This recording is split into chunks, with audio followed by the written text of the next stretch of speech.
Vamos falar agora do capítulo 2 da Arte da Guerra. O título é sobre como travar guerra. Mas eu não acho que seja um bom título para o livro, porque esse capítulo trata mais especificamente sobre quais são os fatores e condicionantes econômicas da guerra. Que medidas você tem que tomar para tirar vantagem dessas condicionantes. Esse capítulo é extremamente complexo, porque ele apresenta uma série de variáveis econômicas que estão envolvidas ali com a mobilização das tropas. Quando ele fala no início, né? Que uma vez que um exército de 1.000 velozes charretes de 4 rodas, 1.000 carruagens de 4 rodas encouraçadas, 100.000 infantes de armadura, e a provisão desse exército por uma distância de 1.000 li é a unidade de medida deles, né, de distância, mais as despesas domésticas e estrangeiras, incluindo enviados internacionais e conselheiros, materiais tais como cola e resinas, a manutenção dos carros e armaduras. Só tendo disponíveis 1.000 peças de ouro diárias, poderiam 100.000 homens ser mobilizados. Então aqui ele está falando o seguinte, olha, só para você mobilizar um exército e arcar com todos esses gastos, você vai ter que gastar 1.000 peças de ouro diariamente.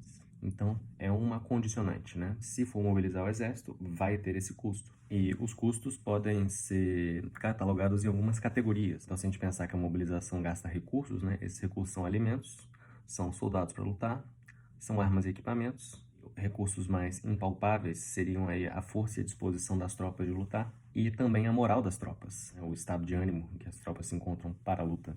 Em função desse gasto, ele aconselha que você, ao entrar na batalha, busque uma vitória rápida, porque quanto mais a guerra se prolonga, mais vão sendo gastos recursos. E então ele fala que se a batalha se prolongar, as suas armas vão se embotar, as suas tropas vão se desmoralizar, quer dizer, vão perder esse moral, esse estado de ânimo.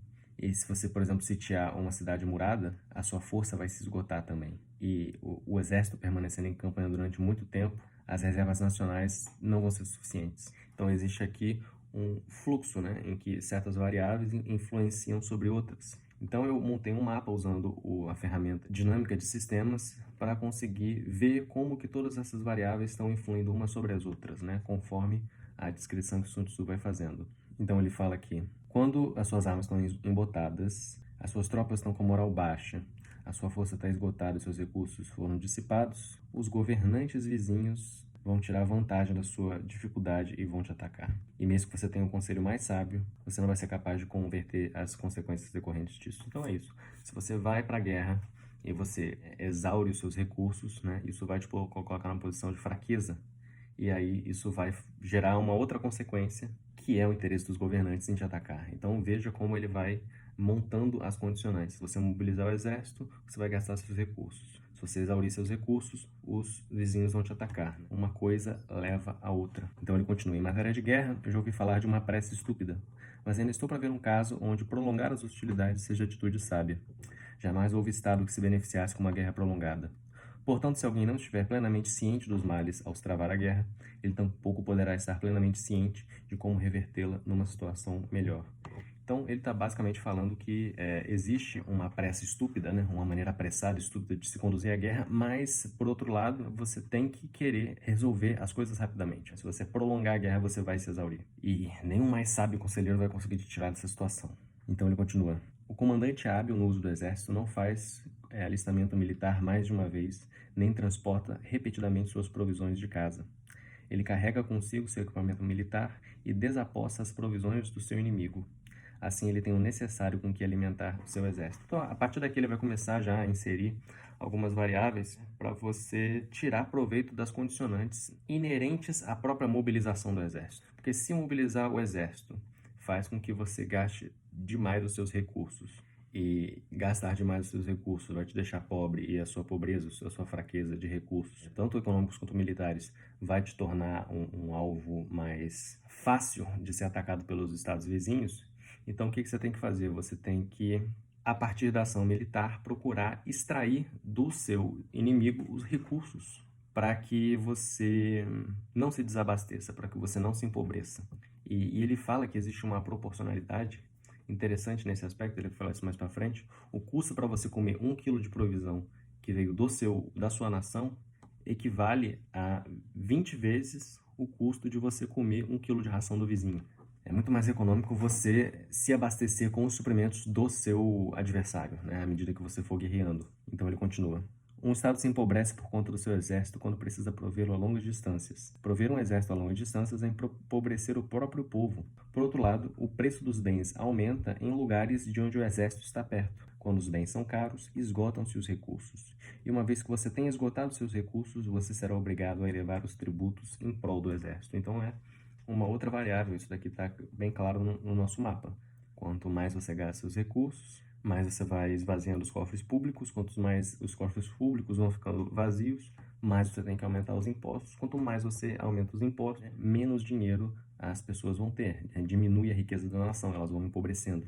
Toda sua força será gasta no campo de batalha. As famílias na frente doméstica ficarão privadas. O encargo sobre a população chegará a 70% das suas propriedades. O encargo sobre os cofres públicos, em termos de charretes quebradas, cavalos exaustos, armaduras e elmos, arcos e setas, alabardas e broquéis, lanças e escudos, bestas e vagões de carga pesada, será de 60% das suas reservas. Então veja o custo econômico imenso que a guerra na antiguidade tinha, né? O comandante sábio, portanto, faz o que pode para alimentar seu exército a partir do solo inimigo. Se a condicionante é essa, mobilizar o exército gera um alto custo econômico, o que você pode fazer para minimizar isso? Ou então, para não permitir que essa situação te enfraqueça? Você vai se apropriar dos recursos do inimigo. Consumir uma porção das provisões do inimigo é o mesmo que consumir 20 das nossas. Usar um lote de ração do inimigo é o mesmo que usar 20 das nossas. Então é aquela proporção que eu falei anteriormente. Para cada 1 quilo de ração do inimigo que você consome, é o equivalente ao valor de 20 da sua que você deixa de gastar. Então existe uma relação de economia e poupança aqui muito grande. Matar o inimigo é questão de inflamar a raiva dos nossos homens. Capturar a riqueza do inimigo é questão de despender os espólios. Então aqui ele vai começar a falar sobre algumas medidas que você vai tomar para favorecer o enriquecimento do seu país e do seu exército a partir da própria ação militar. Assim é que, numa batalha charretes em que mais de 10 carros de batalha foram capturados, recompense aqueles que capturaram o primeiro desses carros e substitua as bandeiras e estandartes inimigos pelos nossos próprios. Ajunte as charretes às nossas fileiras e os envie de volta à batalha. Atenda os soldados capturados e trate-os bem. Isso se chama aumento da nossa própria força à medida em que se derrota o outro exército. Então a ideia é toda essa, aumentar a própria força à medida que você derrota o próprio exército. Então você vê que para cada um dos recursos que são fundamentais para você mobilizar o exército, existe uma ação militar correspondente para você tirar vantagem dos recursos do inimigo. Para os alimentos, você vai desapropriar as provisões do inimigo para alimentar suas tropas. Em relação aos soldados, ele aconselha, você vai capturar os soldados inimigos e vai tratá-los bem, para que eles se voltem para o seu lado. Em relação a armas e equipamentos, você também vai se apropriar das armas e equipamentos dos inimigos. E em relação à distribuição dos espólios, isso é um fator altíssimo, tanto para aumentar a força e a disposição dos homens de lutar, a própria promessa de que vão ser distribuídos espólios, que os soldados vão ser pagos, né, um valor alto pela ação militar, é um fator de motivação para as tropas e aumenta a sua moral também, né, põe eles num estado de ânimo maior para lutar. Isso nos aponta também que você inflamar a raiva das pessoas é uma ação que fortalece esses dois fatores também. E ele fala claramente aqui sobre uma política de premiação da captura, tanto dos homens quanto das armas, né? Vou dar o exemplo aqui das charretes, mas também sugere essa política ser aplicada em relação à captura dos soldados. E ao se apropriar da riqueza dos inimigos, você aumenta a sua capacidade tanto de distribuir espólios para os seus soldados, e também aumenta a sua reserva nos cofres públicos. Então, a guerra é um meio de enriquecimento e é ela própria que vai viabilizar o seu próprio custo. Então ele continua. Portanto, na guerra preze a vitória rápida e não um embate prolongado. Deste modo, o comandante que compreende a guerra é o árbitro final sobre a vida dos povos e senhor sobre a segurança do Estado. Mais uma vez ele reforça esse conselho, né, de que a guerra tem que ser rápida, ela não pode ser prolongada. Porque à medida que você vai mobilizando o exército, esse custo ainda está acontecendo. Então, mesmo que você tenha feito uma ação militar, tenha se apropriado, tenha arcado com seus custos, ainda tido algum lucro com isso, enquanto você permanecer em campo de batalha, o custo vai aumentando. E a não ser que você continue com uma campanha militar atrás da outra, uma hora a guerra tem que acabar. Esse é um mapa que resume todas essas variáveis e suas interrelações, tais como ele apresentou aqui no capítulo 2. Eu me esforcei o máximo possível para incluir todas e é isso.